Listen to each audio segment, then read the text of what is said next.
சுக்கிரஹோரை அப்படிங்கிறது காலையில் 6 மணிலேருந்து 7 மணி, மதியம் 1 மணிலேருந்து 2 மணி, இரவு 8 மணிலேருந்து 9 மணி.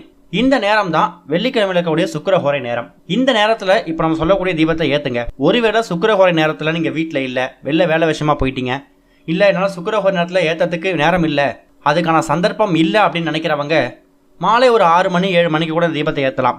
முடிஞ்சவங்க சுக்கிரஹோரில் ஏற்றுறதுக்கு முயற்சி பண்ணுங்க. ஒரு சின்னதாக ஒரு அகல் விளக்கு எடுத்துக்கோங்க. அதுக்கப்புறமா ஒரே ஒரு கைப்பிடி அளவு வெள்ளை மொச்சை எடுத்து சின்னதாக ஒரு தட்டில் வெள்ளை மொச்சை, பகவானோட தானியம் இந்த வெள்ளை மொச்சை. ஒருத்தவங்க வீட்டில் வெள்ளை மொச்சை தானியம் அப்படிங்கிறது அதிகமாக நிரம்பி வழியும் போது அந்த வீட்டில் லட்சுமி கடாட்சமும் இருக்கும், சுக்கிர திசையும் இருக்கும். அப்பேற்பட்ட சக்தி வாய்ந்த வெள்ளை மொச்சையை ஒரு தட்டில் பரப்பி வச்சு அது மேலே சின்னதாக ஒரே ஒரு மண் அகல் விளக்கு வச்சுக்கோங்க. வேற எந்த விளக்கையும் பயன்படுத்தாதீங்க. இந்த ஒரு பயன்பாட்டுக்கு, இந்த ஒரு வழிபாட்டுக்கு நீங்கள் மண் அகல் விளக்கை தான் பயன்படுத்தணும். மண் அகல் விளக்கை வச்சுட்டு அதில் 2-3 துண்டு பட்டை. இந்த பட்டை அப்படிங்கிறது வெறும் சமையலுக்கு மட்டும் தான் பயன்படுத்தக்கூடிய பொருள் நினச்சிக்கிட்டு இருக்கோம்.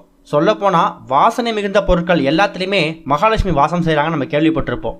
ஜவ்வாது, வசம்பு, பச்சை கற்பூரம், ஏலக்காய், கிராம்பு, அந்த வரிசையில் பட்டை அப்படின்னு சொல்லக்கூடிய இந்த வாசனைக்கு பயன்படுத்தக்கூடிய பொருட்கள்லையுமே மகாலட்சுமியோட அம்சம் இருக்குது. அதே மாதிரி இன்னொரு முக்கியமான பொருள் கிராம்பு. பட்டை அப்புறம் கிராம்பு, இந்த 2 பொருளை தான் நீங்கள் இந்த தீபத்துக்காக பயன்படுத்த போகிறீங்க.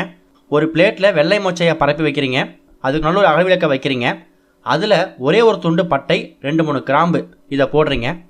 திரி போட்டு நல்லெண்ணெய் ஊற்றி தீபம் போடணும். நெய் ஊற்றக்கூடாது. நல்லெண்ணெய் ஊற்றி திரி போட்டு தீபம் ஏற்றணும். அந்த தீபம் எரியும் போது அந்த பட்டை வாசனையும் அந்த கிராம்பு வாசனையும் உங்கள் வீடு முழுக்க நிரம்பி வழியும். அந்த நேரத்தில் மகாலட்சுமியோட அம்சம் உங்கள் வீட்டில் இருக்கும். வீடே தெய்வீக மனமாக இருக்கிறத நீங்கள் உணர முடியும். அப்படி தெய்வீக மனமாக மாறுச்சுன்னா அந்த வீடு முழுக்க மகாலட்சுமியோட வாசம் இருக்கும். இந்த சொல்லக்கூடிய இந்த ஒரு தீபத்தை நீங்கள் உங்கள் வீட்டோட பூஜையில் ஏற்றி வைங்க. அந்த தீபம் வீட்டில் சுக்கிரஹோரில் எரியறது ரொம்ப ரொம்ப முக்கியம். சுக்கிரஹோரில் ஏற்ற முடியாதவங்க மற்ற நேரத்தில் பயன்படுத்திக்கோங்க. ராகு காலம், யமகண்டம் இந்த 2 நேரத்தை தவிர மற்ற நேரங்களில் இந்த தீபத்தை நீங்கள் ஏற்றிக்கோங்க.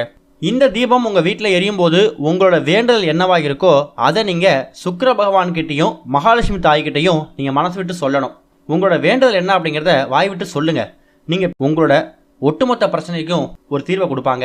அப்படிப்பட்ட தீர்வு இந்த ஒரு ஆடி மாதத்தில் கிடைக்கிறதுக்கான வாய்ப்புகள் உங்களுக்கு கூட இருக்கலாம். அதனால் கீழே இருக்கக்கூடிய நீங்கள் மேலே போகலாம். உங்கள் வீட்டில் உங்களுக்கு மட்டும் இல்லை, உங்கள் வீட்டில் இருக்கக்கூடிய எல்லாருக்குமே சுக்கிர திசை அடிக்கிறதுக்கான வாய்ப்பு கூட கிடைக்கும். கோடி கடன் காணாமல் போகிறதுக்கான ஒரு அற்புதமான வாய்ப்பு கூட உங்களுக்கு கிடைக்கலாம். உங்கள் வாழ்க்கையில் ஒரு மேஜிக் நடக்கணும், ஜாக்பாட் அடிக்கணும் அப்படின்னு நினச்சிங்கன்னா ஆடி வெள்ளியில் இந்த ஒரு தீபத்தை ஏற்றுங்க. ஒருவேளை ஆடியோட 2வது வெள்ளி ஜூலை 26ஆம் தேதி இந்த தீபத்தை ஏற்ற முடியல, நீங்கள் வீட்டில் இல்லை, வெளியூர் பயணம் போயிட்டீங்கனாலும் அதை பற்றி கவலைப்பட வேணாம். அதுக்கு அடுத்ததாக உங்களுக்கு இன்னும் 3 ஆடி வெள்ளி இருக்குது. August 2, August 9, August 16. அந்த 3 வெள்ளிக்கிழமைகளில் ஏதாவது ஒரு வெள்ளிக்கிழமையை பயன்படுத்தி இந்த ஒரு தீபத்தை ஒரு 5 நிமிடமாவது ஏற்றி வச்சுடுங்க.